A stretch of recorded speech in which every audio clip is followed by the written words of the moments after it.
Look at here. Today we are going to start chapter number 9, applications of trigonometry.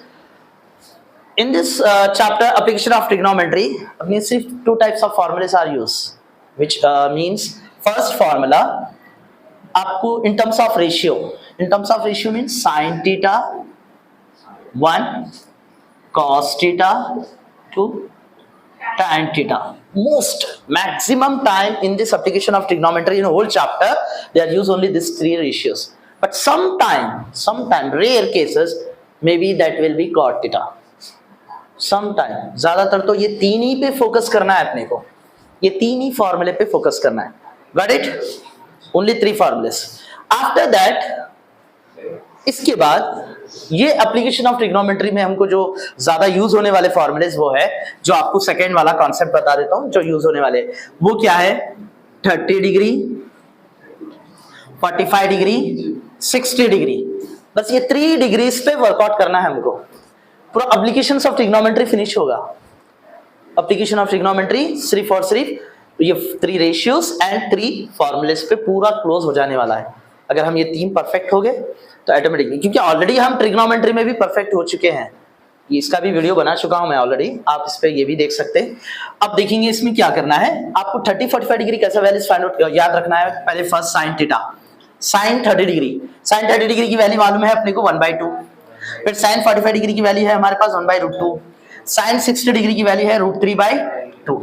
ये 3 values हमको perfect करना है. Second cos, cos में हमको क्या करना है, इसका रिवर्स ऑर्डर होता ना, तो ये √3/2 हो गया, ये 1/√2 तो सेम होता, ये 1/2.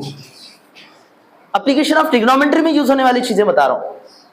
आपको पूरा बॉक्स भी याद नहीं रहा तो बस कोई बात नहीं, बट आपको ये 3 चीज बहुत इंपॉर्टेंट है इन दिस चैप्टर. फिर उसके बाद बन गया टैन. टैन का हमारे पास 30 डिग्री की वैल्यू आती है 1/√3 और यहाँ आता है 1, यहाँ पर आता है √3. इनफ. इतना ही प्रैक्टिस अगर हम कर लिए एप्लीकेशन ऑफ ट्रिग्नोमेट्री के लिए तो हमारा पूरा चैप्टर कंप्लीट हो जाएगा. मेन फॉर्मूलेस के ऊपर बात कर रहा हूं मैं. ओके, ये फॉर्मूलेस पहले परफेक्ट करना है फॉर एप्लीकेशन ऑफ ट्रिग्नोमेट्री के लिए. कर लेंगे ना? देन डेफिनेटली अपन पूरा यानी जितने भी क्वेश्चंस करेंगे हम इजी तरीके से अपन सॉल्व कर सकते हैं. Okay, right on fast. Now after completing these two formulas, one in the form of ratios, जो भी हमारे रेशियोस, यानी रेशियोस में क्या क्या चीजें याद रहना है हमारे को. सी, ये रेशियोस के 3 चीजें एक अच्छे से याद रहना. साइन थीटा का फॉर्मूला है अपोजिट बाय हाइपोटेनियस, और कॉस का फॉर्मूला है एडजेसेंट बाय हाइपोटेनियस. टैन का फॉर्मूला है अपोजिट बाय एडजेसेंट. ये in terms of sides, in terms of sides हमको रेशियोस फॉर्मूले याद रहना है ये फॉर्मूले में. ओके, ये अच्छे से याद रहना है. उसके बाद ये वैल्यूज, और जो मेन अब जो हमको डायग्राम के ऊपर डिपेंड होने वाला है वो है angle of elevation and angle of depression. तो फर्स्ट अपना है angle of elevation. Angle of elevation का मतलब क्या है? What is the meaning of angle of elevation? Angle of elevation bottom to top, यानी नीचे से ऊपर देखना. अपन कोई चीज को अगर हम टॉप साइड देखते हैं, नीचे से ऊपर देखने को एंगल ऑफ एलिवेशन कहा गया. क्या बोला गया बेटा? Angle of elevation. तो इसका डायग्राम में मैं शो कर दे रहा हूं आपको. इस तरीके से डायग्राम बनेगा. कभी भी एंगल ऑफ एलिवेशन में एंगल नीचे रहेगा. ओके, इसको थीटा यानी एंगल नीचे है, तो इस बेस पे अपने को क्या हो जाता? This is called opposite and this is called adjacent and hypotenuse. Based on this angle of elevation में ये फॉर्म हो रहा, यानी ये डायरेक्शन में अपने को देखना है. ओके, तो ये हो गया एंगल ऑफ एलिवेशन. अब सेकेंड पॉइंट ये बनेगा अपने को angle of depression. Angle of depression, angle of depression में खासियत ये है कि टॉप टू बॉटम, ऊपर से नीचे देखना, यानी थीटा ऊपर आ जाएगा, थीटा ऊपर आ गया, एंगल फॉर्म ऊपर आ जाएगा. तो ऐसे कंडीशन पे हम बोलेंगे इसको. अब ये कंडीशन में क्या होगा कि ये अपोजिट हो जाएगा, and this one is called adjacent and this is hypotenuse always. तो ये मेन कॉन्सेप्ट है आपका एप्लीकेशन ऑफ ट्रिग्नोमेट्री में, जो इसके बगैर आप प्रॉब्लम नहीं कर सकते.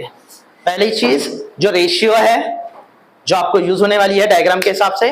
उसके बाद जो एंगल्स देंगे, जो भी एंगल से वो यूज करना है.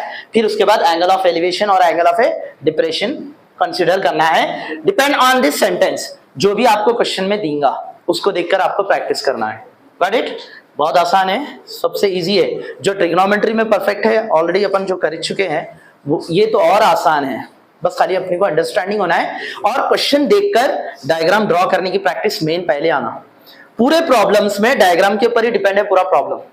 जैसा अपन क्वेश्चन रीड करेंगे हमको हमारे माइंड में डायग्राम बैठना, और पूरा टोटल एप्लीकेशन ऑफ ट्रिग्नोमेट्री की एक खासियत है, एक ही डायग्राम फिक्स है उसके लिए, right angle triangle.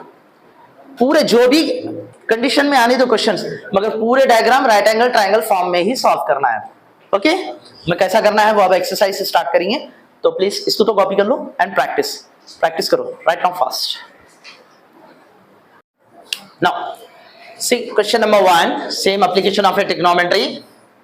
Application of a trigonometry. A circus artist is climbing a 20-meter long rope which is tightly stretched and tied from the top of the pole and vertical pole, from the top of the vertical pole to the ground, pole से ground तक, and find the height of the pole if the angle made by the rope with the ground level is 30 degree.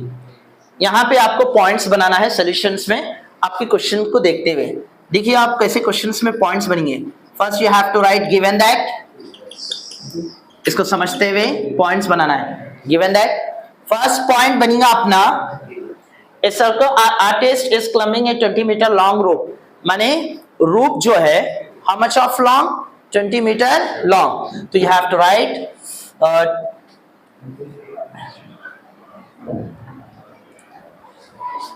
पहले आप लिख लो find the height of the pole, यानी 20 metre long,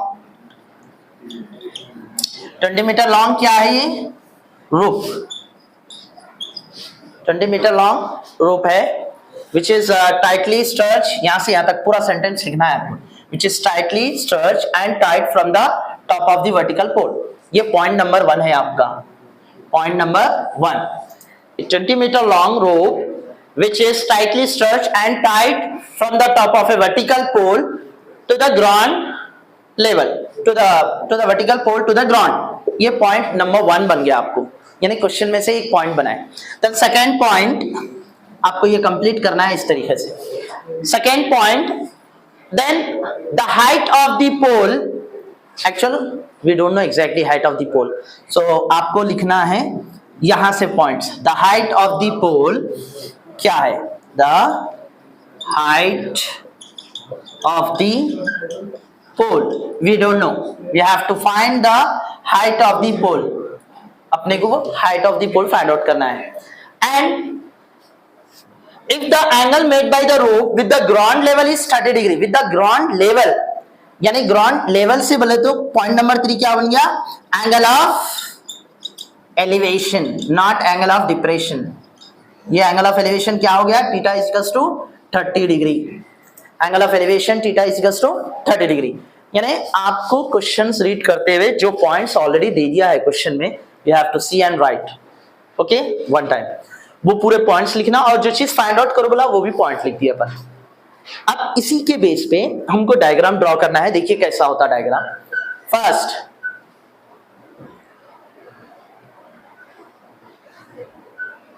right angle triangle में ही form होंगे पूरे। ये एक वर्टिकल पोल है, ओके, वर्टिकल माने स्ट्रेट लाइन, वर्टिकल पोल है।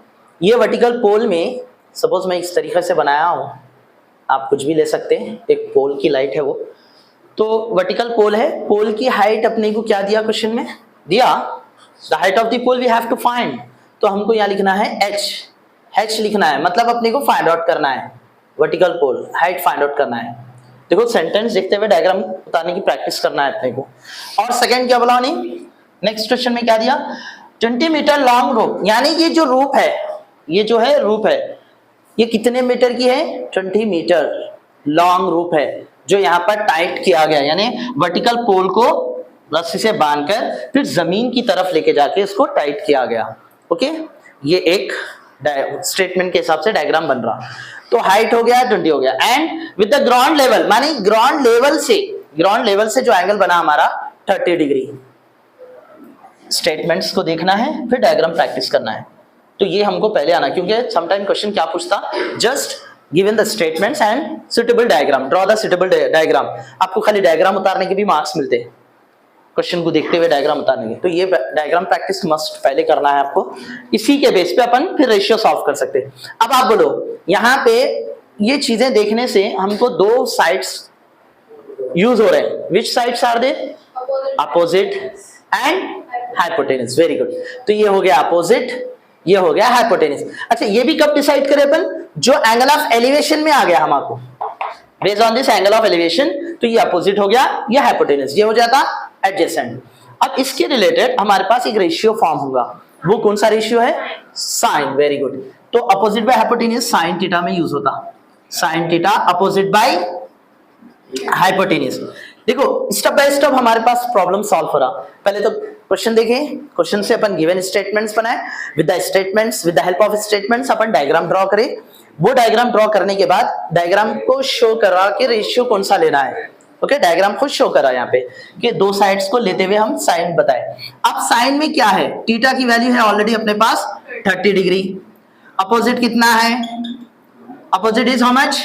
h, we don't know, we have to find h, find out करना है। और हाइपोटेनियस, वेरी गुड, 20 मीटर, माने जो रूप की लेंथ दे दिया उन्हें टोटल। अब ये सब्स्टिट्यूट करेंगे अपन इसके अंदर। Okay right. अब बोलिए आप, sine 30 degree, opposite means h, hypotenuse means 20 meter. Any doubt? After substituting, we have to, one more formula we have to use. Which formula? Sin 30 degree. आपको ऑलरेडी एक क्लास में बता चुका हूं मैं, 1/2। तो ये भी साइड में शो कर देना जो चीज यूज कर रहे हैं अपन। तो अपन sin 30 की जगह पर क्या लिखे? 1/2 h/20 मीटर। अब क्रॉस मल्टीप्लीकेशन, 21 जा 20, 2 into h 2h and 21 जा 20 मीटर एज इट इज। अपन इसको ऐसे लिख देंगे। लिखने के बाद ये जो h की बाजू 2 है उसको डिनोमिनेटर में भेज देंगे इस तरीके से, h is equals to 20 divided by 2, metre already है। 2 1 जा 2, 10 जा, देयरफॉर h की वैल्यू क्या आ गई अपने को? 10 मीटर। बट यहां तक क्लोज नहीं हुआ आंसर, अपने को स्टेटमेंट्स में लिखना है, सेंटेंस में लिखना है। क्या है वो सेंटेंस लास्ट में? Therefore the height of the pole is 10 meter. We got it. ये आपका पूरा प्रॉब्लम हो गया। Any doubt? Everyone understood? So please write down fast.